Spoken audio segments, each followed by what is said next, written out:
जय हिमालय जय भारत। हिमालय लोग यूट्यूब चैनल में आपका स्वागत है और मैं हूं जर्नलिस्ट डॉक्टर हरीशचंद्र लखेड़ा। शुरुआत आप एक फोटो से करते हैं। आपको एक मकान दिख रहा है। ये पहाड़ी परंपरा, ये जो हमारी एक वास्तु शैली थी उस पर बना मकान था और आज ये खंडर है। और जानते हैं घर किसका है? उत्तराखंड के मुख्यमंत्री रह चुके एक नेता का। और आज ये दुर्दशा में। और मैं नाम गिनाने लग जाऊं और बड़े बड़े नाम लूंगा मैं, उनके घर, कम से कम ये तो एक खंडर तो बचाया, कुछ लोगों की तो गांव खंडर में भी नहीं है। और ये लोग भाषण देते हैं पलायन रोकने पर।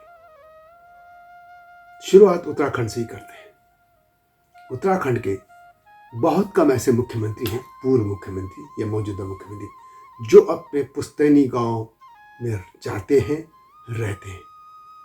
कभी कभार हरीश रावत जरूर दिख जाते हैं, लेकिन बाकी मुख्यमंत्रियों के बहुत कम, जो पूर्व मुख्यमंत्री, उनकी फोटो कम दिखते हैं कि वो अपने पुश्तैनी गांव में। तो ये जो मकान आपको दिख रहा है, ये तिवारी जिसको कहते हैं, तिवारी, ये देखिए पूरा खंडर हो चुका है ये मकान। अरे पूर्व मुख्यमंत्री का है। और ये आप लोगों के लिए एक प्रतियोगिता है कि इसका नाम कौन बताता है कमेंट में कि ये किस मुख्यमंत्री का घर है। जो सबसे पहले सही नाम देगा वो मुझे अपना फ़ोन नंबर भी दे, मैं उससे संपर्क करूंगा और उससे बातचीत करके एक वीडियो बनाऊंगा। ये मेरा वादा है। अब बात करते हैं कि ये पलायन की। पलायन पे मेरा जो कॉन्सेप्ट है, यदि पलायन नहीं होता तो हम टॉप पे आप देख लीजिए, भारत में केंद्र सरकार में जो मंत्री हुए थे, चाहे हेमंत नंदन बहुगुणा हो, एनडी तिवारी हो या केसी पंत हो, ये सभी पलायन के कारण यहां तक पहुंचे। पलायन के ने आपको चारों दिशाओं में फैलने का मौका दिया। आज एनएसए हैं, वो कैसे बने? अजीत डोभाल, पलायन के कारण। पहले जनरल रावत से सीडीएस, अब अनिल चौहान है सीडीएस, और भी कई कैबिनेट मंत्री हुए, सेक्रेटरी हुए। अल्मोड़ा से कई पांडे परिवार के लोग बने, कई बड़े बड़े लेखक हुए, पत्रकार हुए, इंजीनियर हुए, डॉक्टर हुए, प्रोफेसर हुए। वो कैसे बने? पलायन के कारण। तो पलायन को हमें पॉजिटिव पे लेना होगा। ये पलायन पे रो मत। मेरा ये कहना है कि खूब पलायन करो, घर से बाहर निकलो, नहीं तो कुएं के मेंढक बन के रह जाओगे। ये सारी फिलॉसफी जो कर रहे हैं वो गलत है कि पलायन नहीं। भाषण कौन दे रहा है? दिल्ली, बम्बई, देहरादून, लखनऊ, चंडीगढ़, इन शहरों में बैठे लोग पलायन मत करो। क्यों मत करो? तुम तो पलायन कर जाओ, तुम्हारे बच्चे इंग्लैंड चले जाए, अमेरिका चले जाए, ऑस्ट्रेलिया चले जाए, विदेशों में चले जाए, और दूसरों को भाषण दो तो पलायन मत करो। जो उत्तराखंड के गांव में लोग रह रहे हैं वो पलायन न करें, सिर्फ इसलिए नहीं करें कि तुम अपने को उनके सामने श्रेष्ठ घोषित कर सको। पलायन जरूर कीजिए, लेकिन एक बात, जिन लोगों के पास समृद्धि आ गई है, इतना पैसा आ गया है, जो पैसा खर्च कर सकते हैं, तो उनके अपने गांव में घरों को दोबारा बनाना चाहिए। मॉरिशस देखो, या जो जिसको हम वेस्ट इंडीज कहते हैं, वहाँ की कई कंट्रीज हैं, वहाँ देखिए राष्ट्रपति, प्रधानमंत्री वो कैसे बने? जब उनका पलायन हुआ। नहीं तो रह जाते बिहार में। आज बिहार के लोग देखिए कहाँ तक छाए, क्यों हुआ? पलायन। लेकिन बिहारी के लोगों की एक पॉजिटिव चीज भी देखिए, वहाँ समृद्ध से समृद्ध व्यक्ति भी अपने गांव से जुड़ा है। वहाँ जो गरीब भी है वो छठ मनाने के लिए अपने गांव कैसे जाता है, लेकिन हम लोग नहीं जाते। उत्तराखंड के लोग बिल्कुल नहीं जाते। वो सब दिल्ली में बस मना लिया, डांस कर लिया। ये नेगेटिव पक्ष है। बाहर तो निकलना ही पड़ेगा, आज नहीं तो कल। लेकिन जो समृद्ध लोग हैं, मैंने कहा कि उनको जाना चाहिए, लेकिन जा कितने जा रहे हैं? आप एक लिस्ट बनाए टॉप से। एनएसए को देखिए, सीडीएस देखिए, या जितने आईएएस बैठे हैं, इनके घर कैसे हैं? मुझे बहुत जानकारी नहीं इनकी, लेकिन इनके घरों की हालत क्या है आप कमेंट में अवश्य दीजिए कि कहाँ हैं इनके घर। ये गांव जाते हैं कि नहीं जाते हैं? देवी देवता मनाने अलग जाना अलग बात है, और एक गांव के लिए जुड़ना अलग बात है। मैंने एक पहले वीडियो में भी कहा था कि भगवान कृष्ण ने गीता में अर्जुन को कहा था कि अर्जुन, अब तुम युद्ध से नहीं भाग सकते, क्योंकि समाज के टॉप पर बैठे लोग जैसा कर्म करते हैं वैसे ही सामान्य जन वही अनुसरण करते हैं। तो यदि ये मुख्यमंत्री का एक घर आप देख रहे हैं, यदि इस तरह के घर रहेंगे, यदि ये इसको समृद्ध ठीक बना लेते, अपने घर भी जाते, तो लोग उस पर प्रेरणा लेते। लेकिन ये सारे के लोग देहरादून में बस गए। नरेंद्र सिंह जी ने एक ठीक गीत गाया था, सभी कुछ देहरादून, सभी कुछ देहरादून हो गया। अब पलायन पे आंकड़े देने की जरूरत है क्या मुझे? चलिए मैं आपको इनके आंकड़े इन्हीं के देता हूँ। इनके आंकड़े कहते हैं कि उत्तराखंड सरकार ने 17 सितंबर 2017 में पलायन आयोग का गठन किया था और आयोग ने साल 2018 में सरकार को अपनी पहली रिपोर्ट सौंप दी थी। आयोग की पहली रिपोर्ट के अनुसार 2011 में उत्तराखंड के कुल 16,793 गाँव में से 1,074 गाँव खाली हो चुके थे, जबकि साल 2018 आते आते 1,734 गाँव खाली हो चुके थे और राज्य में 405 गांव ऐसे थे जहां 10 से भी कम लोग रह रहे थे और 565 गांव ऐसे थे जहां एक दशक के दौरान आबादी में 50% से अधिक कमी पाएगी। और ये 84 प्रश्नों की रिपोर्ट थी और इसमें यह था कि 1,000 गाँव को भूतवा घोषित कर दिया गया था। भूतवा मतलब वहाँ कोई नहीं रहता, सारे घर बंजर पड़ चुके। इसके अलावा यदि हम ये था कि 2001 और 2011 की जनगणना की तुलना करने पर अल्मोड़ा और पौड़ी जिलों में नकारात्मक जनसंख्या वृद्धि की गई, यानी वो पॉपुलेशन नीचे घटती चली गई। इसमें कई कारण थे कि स्वास्थ्य था, सेवाएं थी और जानवरों के जंगली जानवरों से पलायन थे, कृषि उत्पादन में कमी होना वगैरह वगैरह थी। सबसे बड़ी बात है कि सेंटर की गवर्नमेंट ने, सिर्फ यही गवर्नमेंट ने, पिछली गवर्नमेंट ने, उसमें कांग्रेस भी रही या अटल जी की सरकार रही, मनमोहन सिंह सरकार रही या उससे भी, लोगों को निकज्जू बना दिया है। जब से 1 किलो 2 किलो का चावल ऐसे मिलने लगा है, लोग काम करने से परहेज कर रहे हैं। और खेती वैसे भी, एक बार हमें याद है केंद्रीय विकास मंत्रालय में एक रिपोर्ट आई थी, उसमें यह था कि पंजाब और हरियाणा जो कृषि प्रधान राज्य हैं, वहाँ के युवा खेती से भाग रहे हैं, खेती उनको अब पसंद नहीं आती।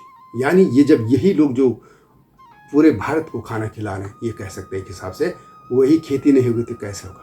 फिर पहाड़ों में कैसे क्या होगा? और पहाड़ों में हो भी नहीं रहा, क्योंकि जब 2 किलो चावल मिल जाएगा तो पलायन वैसे सिर्फ उत्तराखंड की प्रॉब्लम नहीं है, भारत भर के गांव पूरे खाली हो रहे हैं। सेंट्रल गवर्नमेंट की बड़ी समस्या है कि वो कैसे इन गाँव को बचाए। गाँव से वैसे दुनिया की हम बात करें तो ये आंकड़े आते हैं कि दुनिया भर में 8 करोड़ से ज़्यादा लोग विस्थापित हो गए हैं, हालांकि उनमें शरणार्थी जाते हैं। शरणार्थी रिफ्यूजी, जहाँ झगड़े युद्ध हो रहे हैं या और भी कई तरह की प्रॉब्लम वो है, लेकिन ये दूसरी प्रॉब्लम है। अधिकतर इन्होंने कहा कि पलायन से गाँव खाली हो रहे हैं। ये बड़ी समस्या है कि अधिकतर हो क्या रहा है कि गाँव में, पर जो गाँव की जो है बहुत बड़ी दुर्दशा है। जो सुविधाएं शहरों में मिल रही हैं वो गाँव की तरफ नहीं मिल रही है। तो आखिर कौन वैसी जीवन जीना चाहेगा? लोगों को पता है कि यदि शहरों में आ जाएंगे तो नकदी उनको कुछ ना कुछ मिली जाएगी, चाहे वो मजदूरी करें, कुछ करें, तो उनके बच्चों का भविष्य ठीक हो जाएगा। फिर सरकारों के जिस तरीके से शहरों में मेडिकल सुविधाएं, यदि हम दिल्ली में ही बात करें तो पहले की सरकार, ये नहीं कि जो अभी सरकार करे, पहले से भी यहाँ के जैसे दिल्ली के हॉस्पिटलों हो, वहाँ पे मुफ्त में दवाएं मिल जाती है। यदि हम उत्तराखंड की बात करते हैं तो उत्तराखंड के गाँवों में जब डॉक्टर नहीं रहता, वहाँ के और कोई रहता नहीं, तो दवाइयाँ तो मुफ्त वहाँ भी मिलती होगी, लेकिन जब वहाँ डॉक्टर नहीं तो क्या इलाज कराए? बच्चों को आज के ज़माने में कुछ लोग दिल्ली में गढ़वाली कुमाऊनी सिखा रहे हैं, सिखाइए, ठीक है, अच्छी बात है, लेकिन उनसे पहले बच्चों को IAS PCS ये जो बड़ी सर्विसेज हैं उनके लिए कोचिंग दिलाने की ज़रूरत है। ये कोई काम हो नहीं रहा है समाज के भीतर। तो लोग अब, या अंग्रेजी का जो मार्केट में जो लैंग्वेज रोजगार देगी वही तो लोग जाएंगे। तो अंग्रेजी सिखाना चाहते, गांव में इस तरह की शिक्षा की व्यवस्था नहीं है। और जब उत्तर प्रदेश का हिस्सा था तो उत्तर प्रदेश था अंग्रेजी भगाओ गए, समाजवादी टाइप लोगों ने कुछ आंदोलन किए थे, उससे पूरा बेड़ा गर्क हो गया उत्तराखंड का, उत्तर प्रदेश का। और उसमें क्या हो गया, साउथ में अंग्रेजी पढ़ाते लोग आगे निकल गए, अधिकतर सर्विसेज में वो निकले, या उत्तर प्रदेश के लोग जो इलाहाबाद में पढ़ते थे वो निकल गए। तो ये पलायन मत चलाओ, वास्तव में ये प्रॉब्लम पूरे भारत की है। गांव में लोगों को रोजगार नहीं मिल रहा है। ढंग की जो आजकल के लोगों को सब जैसे मोबाइल भी सबको चाहिए, टेलीविज़न भी चाहिए, बिजली चाहिए, हेल्थ चाहिए, बच्चों का एजुकेशन चाहिए, वो कहाँ गांव में हो रहा है। तो सभी लोग शहरों की तरफ भाग रहे हैं। और हाँ, दूसरी जगहों पे जैसे मैंने पहले कहा कि जैसे मैंने उदाहरण बिहार का दिया था, वे अपने गांव से कटे नहीं हैं। लेकिन हमारा समाज, जो उत्तराखंड का समाज मैं बात करूँगा, वे अपने समाज से कट गए। आप बड़े बड़े नाम दिल्ली में ले लीजिए, और जो बड़े नाम छोड़िए, जो ऑफिसर रहे वो तो कई साल भारतों के विभिन्न जगहों पर रहे। लेकिन जो एमपी या विधायक मुश्किल से 5 साल में चुन के आ गया, उनकी शानदार कोठियाँ देहरादून में बन गई, दिल्ली में आ गए, विभिन्न शहरों में उनके अकूत संपत्ति खड़ी कर दी। वो गांव क्यों जाएंगे? मैं जानना चाहता हूँ कि उत्तराखंड के जो पूर्व मुख्यमंत्री हैं, उन कितनों के अपने गांव में घर हैं? कितने जो एमपी हैं या पूर्व एमपी हैं, उनके कितनों के घर हैं? ये पूर्व विधायक या मौजूदा विधायक कितने अपने घरों में जाते हैं? तो ये देखना होगा। इसलिए इनको कोई हक नहीं है पलायन पे बात करने का। अब मेरा यह मानना है कि अपने बच्चों को अपने फ्यूचर बनाने के पूरा भारत के पलायन खूब कीजिए। ये जितने भी ढोंगी आपको यदि पलायन की बात करते हैं रोकने की, तो इनको आईना दिखाए कि आप क्या गांव आते हैं, क्या अपने बच्चों के लिए आते हैं। मैं तो अपनी बात करूंगा कि मुझे पलायन के कारण मैं दिल्ली आया, 4 लोग मुझे जानते हैं सिर्फ पलायन की वजह से। हाँ, लेकिन पहले वाली बात कि हमें जड़ों से नहीं कटना होगा। चाहे मैं कहीं भी रहूं, ये नहीं कि मैं गांव में बैठ के कोई कुछ नहीं होगा।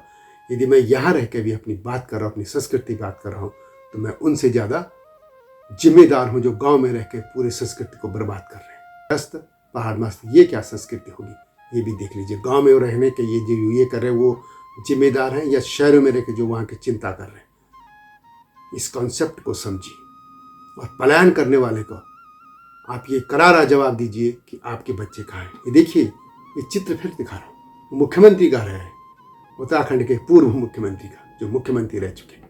अब सत्य यह है कि पलायन को रोकने के बजाय रिवर्स पलायन की बात होनी चाहिए। जो लोग शहरों में हैं और समृद्ध हो गए हैं, एक तो उनके अपने गांव में घर बनाने होंगे, चाहे वहाँ पे वो किराए पे दें, वहाँ पे वो होम स्टे वाले जो टूरिज्म चल रहा है उस पर करें, कुछ भी करें, उनको लौटने पे कहना चाहिए। दूसरा, उत्तराखंड सरकार की जिम्मेदारी बननी चाहिए कि जो लोग शहरों में बहुत कम उस पर रह रहे हैं, या जो भी वहाँ जाना चाहता है, चाहे मैं जाना चाहता हूँ, तो वहाँ ऐसे संसाधन, ऐसे अवसर उपलब्ध होने चाहिए कि उनका रोजगार मिले, अन्यथा वहाँ जाएंगे कैसे? वहाँ सब कुछ इंतजाम तो हो, मेडिकल की सुविधा हो, वहाँ पे बच्चों की शिक्षा की हो, सब कुछ इंतजाम होंगे, तभी तो लोग लौटेंगे। और एक सुझाव ये भी था कि भारत को उत्तराखंड ऑक्सीजन देता है, और वहाँ जो पेड़ है, उन पेड़ को बचाने के लिए या जंगलों को बचाने के लिए यदि लोगों को कुछ पैसा दे दिया जाए तो लोग वहीं रहेंगे।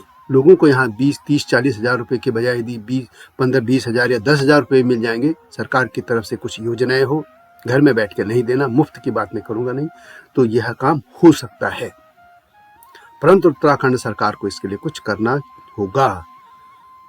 वहाँ की जो जंगल हैं, जमीन है, उसको सौर ऊर्जा के नाम पर बेचने की बजाय, धन्ना सेठों को बेचने के बजाय, ये अपने नेताओं के पुत्र पुत्रियों को जो जमीन दे रहे हैं उनके एनजीओ के नाम पे देने पर यह रोक लगानी होगी, और अपना ध्यान देहरादून या जो मैदानी क्षेत्र है उधम सिंह नगर का, इन पर छोड़ने के बजाय या हरिद्वार, ये सब को छोड़कर बजाय पहाड़ों पर केंद्रित योजनाएं बनानी होंगी, और रिवर्स पलायन पर जोर देना होगा। यही इसका एक उपाय है। तो यह वीडियो कैसे लगी कमेंट में अवश्य लिखें, और पलायन पर यह मेरा एक अपना नजरिया है। इस नजरिए से सहमत होना न होना आपकी इच्छा है, लेकिन ये मेरे विचार हैं। अपने कमेंट अवश्य लिखें, और हिमालय सभ्यता पर केंद्रित इस चैनल को सब्सक्राइब अवश्य कीजिएगा। अगली वीडियो की प्रतीक्षा कीजिए। तब तक जय हिमालय।